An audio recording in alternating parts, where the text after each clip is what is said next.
Chilli powder, ಸಖತ್ ಖಾರ, ಬಣ್ಣ ಮತ್ತು ರುಚಿ. ಆಚಿ ಚಿಲ್ಲಿ ಪೌಡರ್. ಶಾಲಾ ಮಕ್ಕಳ ಬಿಸಿಯೂಟದ ಅನ್ನದಲ್ಲಿ ನುಸಿ ಹುಳು ಪತ್ತೆಯಾಗಿರುವಂತಹ ಘಟನೆ ಸಂಭವಿಸಿದೆ. ಸರ್ಕಾರಿ ಶಾಲೆಯ ಸಿಬ್ಬಂದಿ ನಿರ್ಲಕ್ಷ್ಯಕ್ಕೆ ಪೋಷಕರು ಆಕ್ರೋಶ ವ್ಯಕ್ತಪಡಿಸಿದ್ದಾರೆ. ಕೊಪ್ಪಳದ ಹಳೆ ನಿಂಗಾಪುರ ಸರ್ಕಾರಿ ಶಾಲೆಯಲ್ಲಿ ನಡೆದಂತಹ ಘಟನೆ ಇದು. ಮಧ್ಯಾಹ್ನದ ಬಿಸಿಯೂಟದಲ್ಲಿ ನುಸಿ ಹುಳು ಕಂಡು ಬಂದಿದೆ.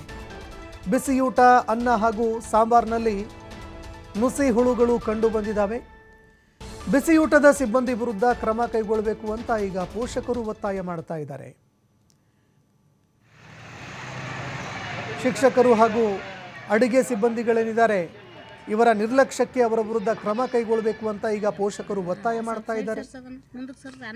ದೃಶ್ಯಾವಳಿಯಲ್ಲಿ ನೋಡ್ತಾ ಇದ್ದೀರಿ, ಒಂದು ರೀತಿಯಲ್ಲಿ ಪಾಯ್ಸನ್ ಇದ್ದಂತೆ ಇದು. ಮಕ್ಕಳು ಈ ಬಿಸಿಯೂಟ ಮಾಡಿದ್ರೆ ಅವರ ಜೀವಕ್ಕೆ ಗ್ಯಾರಂಟಿನೇ ಇಲ್ಲ. ಅಂತಹ ಊಟವನ್ನ ಮಕ್ಕಳಿಗೆ ಉಣಬಡಿಸಲಾಗ್ತಾ ಇದೆ.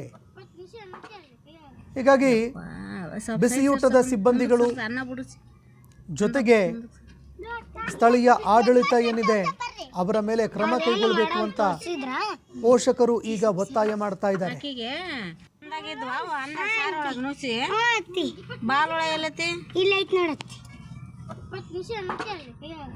ಯಪ್ಪ ಸ್ವಲ್ಪ ಸೈಡ್ ಸರ್ಸ್ ಅದನ್ನ ಮುಂದಕ್ಕೆ ಸರ್ಸ್ ಅನ್ನ ಬಿಡಿಸಿ ಮುಂದಕ್ಕೆ ಅವ್ರೇನು ಮಾಡಲ್ ತೋರ್ಸಿದ್ರ ಸ್ವಲ್ಪ ಸರಿ ಆಕೆಗೆ ಅನ್ನ ಸಾರು ಒಳಗೆ ನುಸಿ ಬಾಲ್ ಒಳ ಎಲ್ಲತಿ ಮಾಡ್ತಿರ್ತಕ್ಕಂಥ ಇಲಾಖೆ ಏನೈತಲ್ಲ, ಸ್ಟಾಕ್ ಮಾಲನ್ನು ಕಳಿಸೋಂಥ ಕೆಲಸ ಮಾಡ್ತಿದ್ದಾರೆ. ಅದರಲ್ಲಿ ಸುಮಾರು ನುಸಿಗಳು ಒಳ ಬರ್ತೈತಿ. ಇಲ್ಲಿ ನಮ್ಮ ಇರ್ತಕ್ಕಂಥ ಸಿಬ್ಬಂದಿಗಳು ಭಾಳ ಕಟ್ಟುನಿಟ್ಟಿನ ನಾವು ಕೂಡ ಈ ಅಧ್ಯಕ್ಷರು SMC ಅಧ್ಯಕ್ಷರೇ ಇದ್ದೀವಿ, ನಾವೇ ಇದ್ದೀವಿ ಮತ್ತು ಪ್ಯಾಟಿ ಅಂತೇಳಿ. ಇಲ್ಲಿ ಸುಮಾರು ನಾನು ದಿನ 2 ಸೆಕೆಂಡ್ ಊಟ ಮಾಡ್ತೀನಿ, ಬಂದು ಚೆಕ್ ಮಾಡ್ತಾ ಇರ್ತೀನಿ. ಒಂದೆರಡು ಬಂದಿರ್ಬೋದು, ಬಂದರೆ ಆಮೇಲೆ ಅವರು ಕೂಡ ಸ್ವಚ್ಛತೆ ಎಲ್ಲ ಕಾಪಾಡ್ತಾ ಇದ್ದಾರೆ. ಇಲ್ಲಿ ಈ ಥರ ಇದುವರೆಗೆ ಯಾವುದು ಆಗಿಲ್ಲ, ಮುಂದೆ ಕೂಡ ಆಗಲ್ಲ ಅಂತೇಳಿ ನಾನು ಭರವಸೆ ಕೊಡ್ತೀನಿ. ಯಾಕಂದ್ರೆ ನಮ್ಮ ಸಿಬ್ಬಂದಿಯವರಿಗೆ ನಾನು ಮೀಟಿಂಗ್ನಲ್ಲಿ ಮೊನ್ನೆ ಕರೆದುಬಿಟ್ಟು ಅಡಿಗೆ ಸಿಬ್ಬಂದಿಯವರಿಗೆ ಮತ್ತು ಇಲ್ಲಿರ್ತಕ್ಕಂಥ ಮುಖ್ಯೋಪಾಧ್ಯಾಯರಿಗೆ ಕರೆದು ಅದ್ರ ಬಗ್ಗೆ ಖಡಕ್ಕಾಗಿ ನಾನು ಹೇಳಿ, ನಿಮ್ಮ ಸ್ಕೂಲಲ್ಲಿ ಹುಳುಗಳು ತಾಟ್ ತುಂಬ ಬಂದಿದೆ ಅಂತ, ಪ್ಲೇಟ್ ತುಂಬ ಅದು ಏನೋ ಒಂದು ಬಂದಾವಂತ ಅಂದ್ರೆ ಅದು ಆ ರೀತಿ ಆಗಲಾರ್ದ ಮುಂಜಾಗ್ರತೆ ನಾವು ಮಕ್ಕಳಿಗೆ ನಾವು ಸುರಕ್ಷತೆ ಕಾಪಾಡ್ತೀವಿ. ಆಹಾರನ ಸರಬರಾಜು ಮಾಡ್ತಿರ್ತಕ್ಕಂಥ ಇಲಾಖೆ ಏನೈತಲ್ಲ, ಸ್ಟಾಕ್ ಮಾಲನ್ನು ಕಳಿಸೋಂಥ ಕೆಲಸ ಮಾಡ್ತಿದ್ದಾರೆ. ಅದರಲ್ಲಿ ಸುಮಾರು ನುಸಿಗಳು ಒಳ ಬರ್ತೈತಿ. ಇಲ್ಲಿ ನಮ್ಮ ಇರ್ತಕ್ಕಂಥ ಸಿಬ್ಬಂದಿಗಳು ಭಾಳ ಕಟ್ಟುನಿಟ್ಟಿನ ನಾವು ಕೂಡ ಈ ಅಧ್ಯಕ್ಷರು SMC ಅಧ್ಯಕ್ಷರೇ ಇದ್ದೀವಿ, ನಾವೇ ಇದ್ದೀವಿ ಮತ್ತು ಪ್ಯಾಟಿ ಅಂತೇಳಿ. ಇಲ್ಲಿ ಸುಮಾರು ನಾನು ದಿನ 2 ಸೆಕೆಂಡ್ ಊಟ ಮಾಡ್ತೀನಿ, ಬಂದು ಚೆಕ್ ಮಾಡ್ತಾ ಇರ್ತೀನಿ. ಒಂದೆರಡು ಬಂದಿರ್ಬೋದು, ಬಂದರೆ ಆಮೇಲೆ ಅವರು ಕೂಡ ಸ್ವಚ್ಛತೆ ಎಲ್ಲ ಕಾಪಾಡ್ತಾ ಇದ್ದಾರೆ.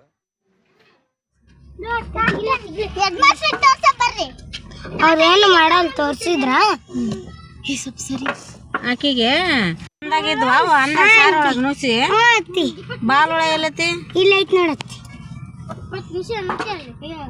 ಯಪ್ಪ ಸ್ವಲ್ಪ ಸೈಡ್ ಸರ್ಸ್ ಅದನ್ನ ಮುಂದಕ್ಕೆ ಸರ್ಸ್ ಅನ್ನ ಬಿಡಿಸಿ ಮುಂದಕ್ಕೆ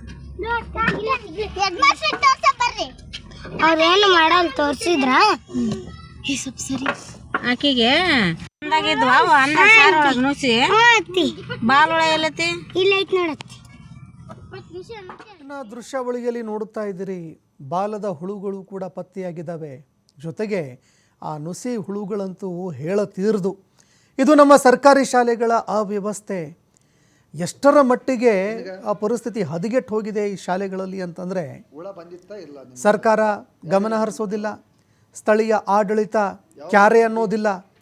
ಅದರಲ್ಲೂ ಈ ಶಾಲೆಗಳಲ್ಲಿ ಕೆಲಸ ಮಾಡುವಂತಹ ಸಿಬ್ಬಂದಿಗಳು ಮಕ್ಕಳ ಜೀವಕ್ಕೆ ಯಾವುದೇ ರೀತಿಯಾದಂತಹ ಒಂದು ಬೆಲೆ ಇಲ್ಲದೆ, ಅವರ ಜೀವಕ್ಕೆ ಗ್ಯಾರಂಟಿನೇ ಇಲ್ಲದೆ ಇರುವಂತಹ ಒಂದು ಊಟ ಉಣಬಡಿಸ್ತಾರೆ. ಮಕ್ಕಳು ಕೂಡ ವಿಧಿ ಇಲ್ಲದೆ ಇದನ್ನೇ ತಿಂದು ನಾಳೆ ಆಸ್ಪತ್ರೆಗೆ ದಾಖಲಾಗ್ತಾರೆ. ವೇಳೆ ಆ ಮಕ್ಕಳ ಜೀವಕ್ಕೆ ಏನಾದರೂ ಅಪಾಯ ಆಗಿದ್ದೇ ಆದರೆ ಯಾರು ಹೊಣೆ ಅದಕ್ಕೆ ಅನ್ನುವಂತಹ ಪ್ರಶ್ನೆ ಇಲ್ಲಿ ಸಹಜವಾಗಿ ಎದುರಾಗುತ್ತೆ.